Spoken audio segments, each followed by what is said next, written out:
그거를 똑같이 하려고 했을 때 되게 힘들거든요. 야구 쉬고 하러 가면 저 실시 그래가지고 네. 방송사고 나는 거야.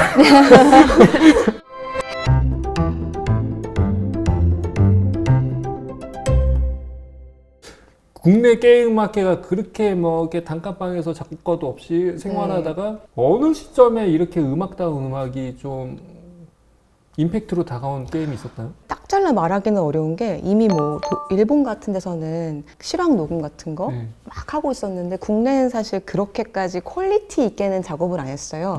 다만 미디 자체로 그냥 조금 듣기 좋은 것들이 많이 생겨나고 있었는데 제가 아무래도 어렸으니까 잘 기억은 안 나지만 국내 게임에서는 리니지나 바람의 나라나 그런 어떤 핫한 RPG 하루 종일 듣게 되는 게임들이 생겨나면서 음악들도 조금씩 생겨난 것 같아요. 그러니까 음악이 막 좋다기보다는 어쨌든 플레이하면서 맞아 떨어지면 그게 좋은 거거든요. 그렇죠. 저는 좀 긍정적으로 생각하는 게 국내 작곡가들이 참여한 드라마라든지 OST 아니면 들이, 콘텐츠들이 이제 많이 해외에서 인정을 받고 있으니까 반대로 또 저 게임도 좀 더 기회가 많이 생길 것 같고. 요새 들어서 클래식 음악 전공한 작곡가나 그런 걸 같이 병행해서 음향 공부도 하고 그런 분들이 게임 회사에 엄청 많이 들어갔어요.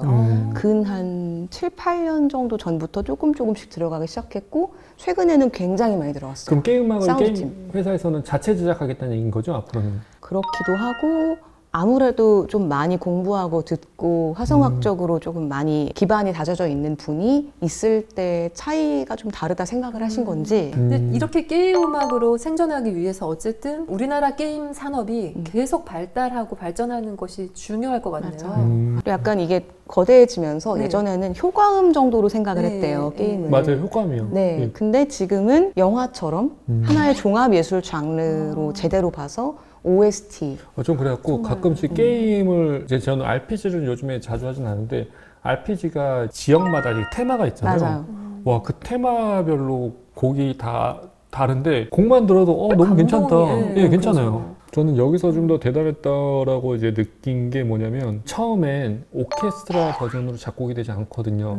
예를 들면 우리가 흔히 듣는 게임 음악도 그냥 미디 사운드로 전체 풀 스코어가 있는 게 아니라 대략적으로 이제 스케치한 거를 사운드 네. 디자인 해가지고 저희가 듣고 있는 거고 이걸 공연장에서 새로 가서 들으려고 하면 완전히 편곡을 다시 해야 되는 거예요. 완전히 재창조가 예, 되는 네, 것 네, 같아요. 사실 이 음악이 오케스트라를 가지고 이제 재창조를 한 거다 보니까 기존의 게임 음악과 약간 오케스트라, 정통 클래식 오케스트라 악단을 데리고 이제 편곡한 버전하고 약간 좀 차이가 좀 있을 것 같거든요. 어떤 거는 차이를 일부러 두기도 하고요. 어떤 거는 차이를 최대한 간극을 줄이기도 하고요. 곡에 대한 유저들의 어떤 향수와 그 니즈가 있어요. 그러니까 원곡 훼손을 절대로 허락할 수 없는 게임이 있고 이건 원곡이 훼손될 수밖에 없다. 그리고 제가 들어도 이거 띠리리 이거는 뭔가 풍성하게 해줘야지 노래하게 해줘야 되는 바칠 것이 많이 필요할 수밖에 없다. 이렇게 판단을 하면 그거를 편곡자랑 같이 상에서 이건 선율밖에 없으니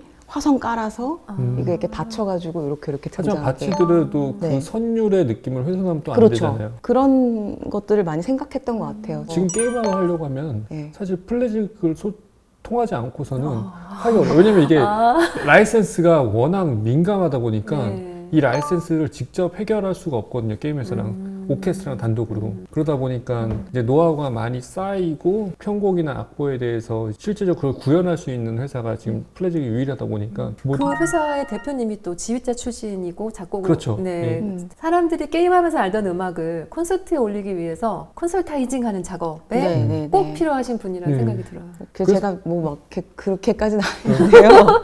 근데 이게 저도 하다 보니까 네. 지휘나 이런 거를 할 줄 아는 사람이 아니면 어떻게 누가 판단을 할 수 있었지라는 생각이 들어요. 이게 사실 음악으로 클래식 공연장에서 공연을 하겠다라고 생각을 하기가 좀 어려웠어요. 왜냐면 이거를 구현해내는 것도 이제 어려움이 많고 구현해낸다고 했을 때 클래식 공연장에 관객들이 올까라는 의문도 있었었고 근데 이게 지금은 많이 깨진 게 최근에 하는 클래식 공연장에서 게임 음악들이 너무나 이제 사람들로부터 사랑을 많이 받다 보니까 아마 지금 하고 있는 최근 몇 년 사이에 했던 게임 음악회는 거의 진솔주의자님이 음악 감독으로 다 관여한 곡이지 않을까. 그러면 맞죠? 게임 회사들이 콘서트를 이렇게 클래식 전용홀에서 하는 목적은 수익 창출이 아니라 유저들을 위한 하나의 팬 서비스죠. 둘 다일걸요? 둘 다 나예요. 네. 근데 나요? 이거는 저 같은 경우에는 상업적인 어떤 창출을 위해서 그 라이센스를 따서 팬들도 좀 보여주고 우리도 조금 상업적인 창출을 하기 위한 어떤 컨텐츠화를 할 것이냐. 그리고 또 하나는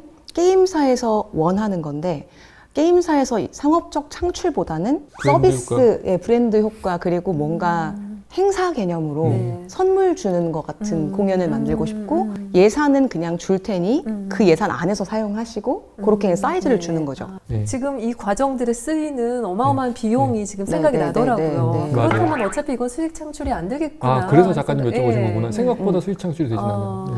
수익 창출로 따졌을 땐 사실 지금 저작권 해결이 덜 되어 있는 애니메이션 음악이나 영화 음악들로 많이들 하시는데 그렇죠. 관객이 덜 까다로워요 거기는. 그렇죠. 근데 게임 쪽은 관객이 클래식 애호가 못지 않아요. 내가 듣던 그 믹싱 마스터링이 완벽하게 된 그 음악이 음악보다는 아니라. 수만 번 들었던 그거. 네, 그래서 그거 이상의 어떤 감동. 하지만 들었던 거를 딱 구현해내는 느낌은 또 줘야 되기 때문에 좀 부담이 있죠. 그렇구나. 편곡에 부담이 많네. 네. 지휘자님만이 이런 게임 음악을 이렇게 음악 감독으로서 이렇게 끌고 나갈 수 있다라면 반대로 게임을 모르는 지휘자, 이 게임을 모르는 지휘자가 이 음악을 만들어낼 수 있을까요? 음악은 다들 전문가시니까 네. 저는 불가능하진 않다고 보는데 네. 다만 나는 당연하게 알고 있는 많은 것들이 당연하게 알고 있지 않으니까 어디서부터 내가 신경 써야 하지? 라는 네. 것 그리고 유저의 마음을 헤아리기 좀 힘든 것 근데 저도 궁금한 게 이 게임 음악 하는 거랑 클래식 음악 이렇게 지휘하는 거랑 지휘의 차이도 있어요? 그 게임 음악이 클래시컬하게 되어 있는 지금처럼? 어쿠스틱으로 예, 연주가 된 그런 경우에는 사실 거의 다른 게 없어요. 아, 편곡을 이렇게 네, 지금처럼 편곡을 하는 그렇게 경우는? 하면 그럼 그냥 거의 클래식에서 좀 이런 스타일의 음악이구나 이런 느낌인데 음향을 추가하고 근데 사실 클래식에서도 야외 공연이나 영화 음악 공연하면은 음향 하잖아요. 네. 그냥 딱 그 정도 느낌인데 여기서 뭐 밴드가 추가되거나 그러면은 이제 락 클래식, 락 오케스트라가 그렇죠. 되기도 하고 뉴에이지 미니멀리즘 요소가 들어가면 그럼 또 이제 좀 그런 느낌이 되고 이 정도이지 저는 막 엄청난 건 없는 것 같아요. 다만 이제 요건 있겠죠. 호흡이 아무래도 루프를 돌리는 음악들이 많다 보니까 네. 곡당 보통 길이가 2에서 7분. 짧으니까. 네, 2에서 7분. 그- 지금 제가 프로그램을 보니까 네네. 1부가 45분인데 곡이 네. 13곡? 그러니까요. 그거 다 박수를 치나요? 근데 가끔씩 관객이 되게 혼란스러울 때가 있잖아요. 분위기상 봐서 하는 것 같아요. 분위기상? 네, 네, 분위기상 봐서. 각자의 테마가 내가 와닿는 테마가 2번 테마예요. 그럼 3번에는 별로 이러고 있는 거예요. 그렇죠. 근데 나 2번에 치고 싶었는데 다 끝나고 치래. 아. 그럼 이제 2번에서 치고 싶었기 때문에 그렇구나. 아쉬움이 있네요. 네. 그러면 박수를 4번 치되 네. 짧게 탁 찍는 건 어떨까요? 그렇죠. 그렇게만 하면 정하는 거예요. 짧게 이렇게 치고 이렇게 할 때 음악 자체에 대해서 관심을 갖게 해주는 게 좋은 것 같아요. 또 큰 역할을 하고 계시네요. 네. 아니 이렇게 좀 많이 하고 계신데 혹시 그러면은 더 뭐 계획이 있으세요?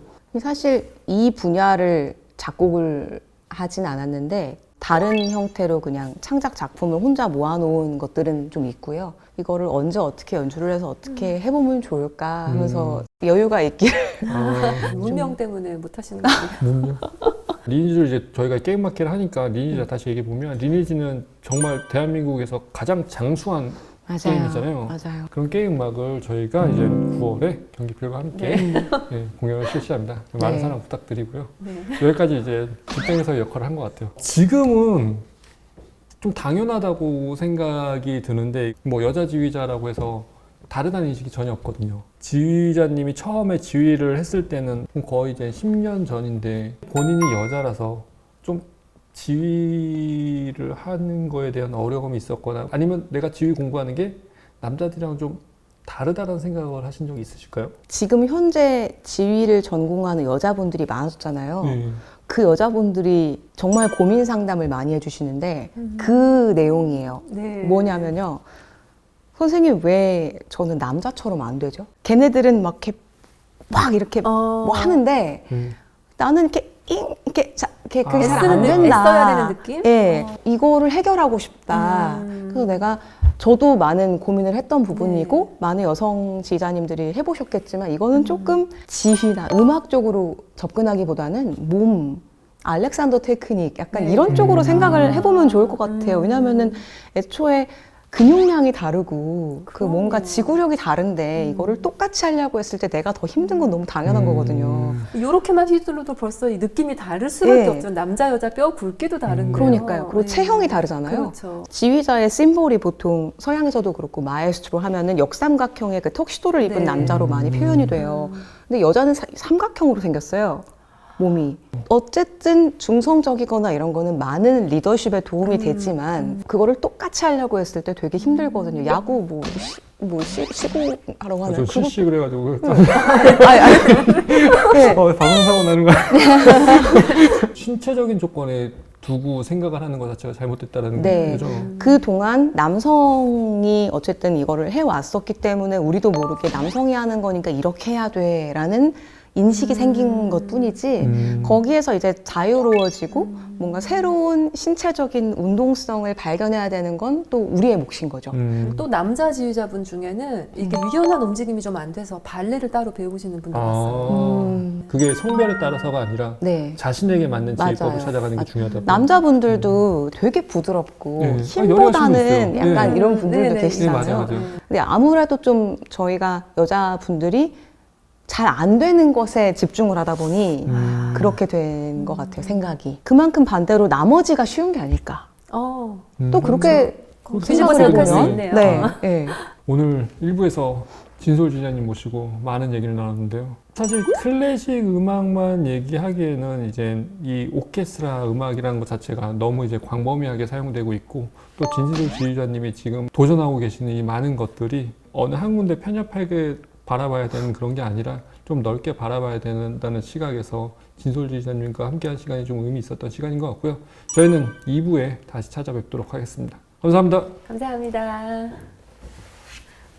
이렇게 하는 게 됐잖아. 왜 이렇게 매번 헷갈리지?